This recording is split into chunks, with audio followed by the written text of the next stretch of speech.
Welcome to Speak English Fluently channel. Our goal is to help you to improve your English speaking and become like a native speaker. The White Elephant.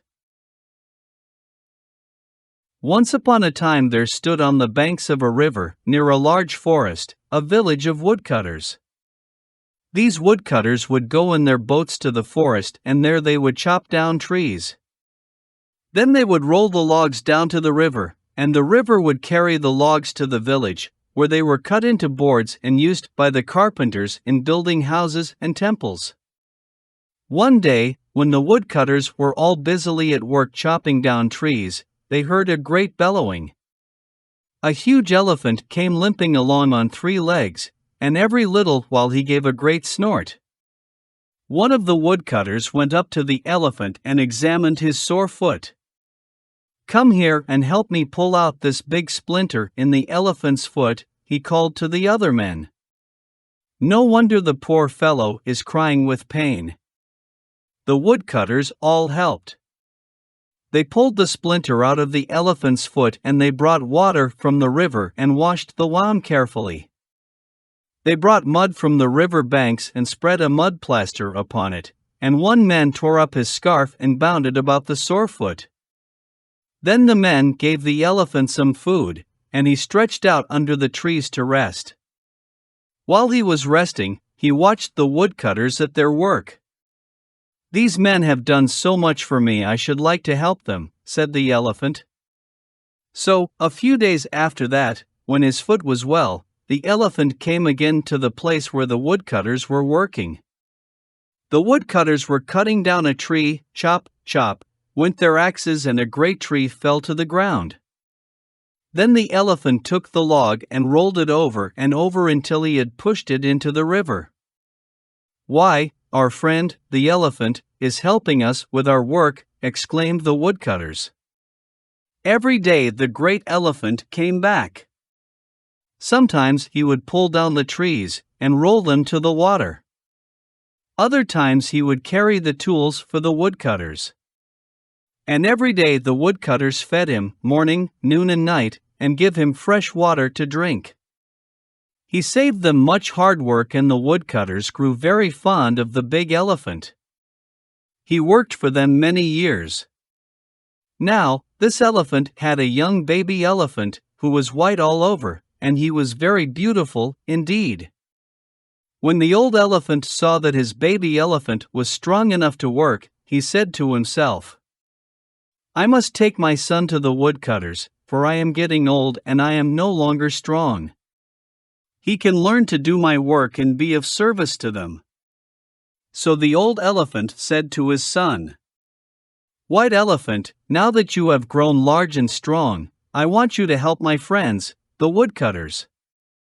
One day, many years ago, when I had a cruel splinter in my foot, they pulled it out for me and bound me up and gave me food. I have tried to repay their kindness by serving them each day. And each day they give me food and water and are most kind to me. They are my friends, and I wish now that you would be friendly with them also." So the old elephant took the white elephant to the woodcutters, and soon the white elephant learned to help them, just as his father had done, and they fed him and treated him kindly.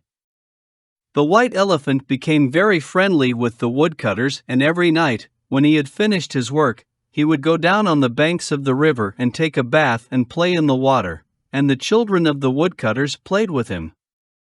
Sometimes he would pick the children up in his long trunk and swing them back and forth. Sometimes he would pick them up and put them on his back and give them a fine ride. And sometimes he would lift them up into the branches of the tall trees. When it was very warm, he would wade out into the water and take a bath, and often he would take a deep drink of water and then let it out upon the children like a shower bath. The children loved to romp and play with the white elephant, and he loved to play with them. One day the Raja of the country came down the river, and when he saw the white elephant working for the woodcutters, he ordered his men to stop while he watched the elephant.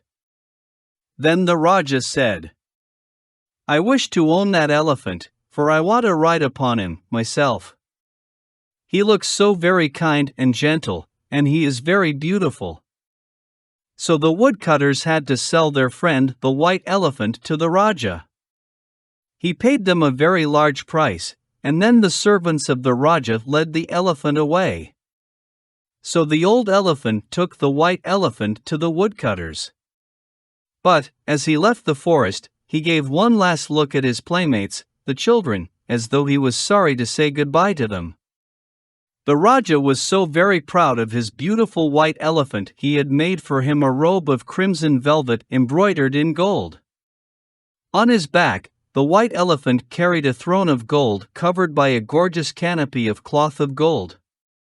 When the Raja rode out in great processions, he always went upon the back of the beautiful white elephant. All the days of his life the Raja cared for the white elephant, and always the white elephant served his master, the Raja, gladly and proudly. If you like this content and you want to improve your English, make sure to subscribe just below this video and smash that like button. Subscribe if you haven't already.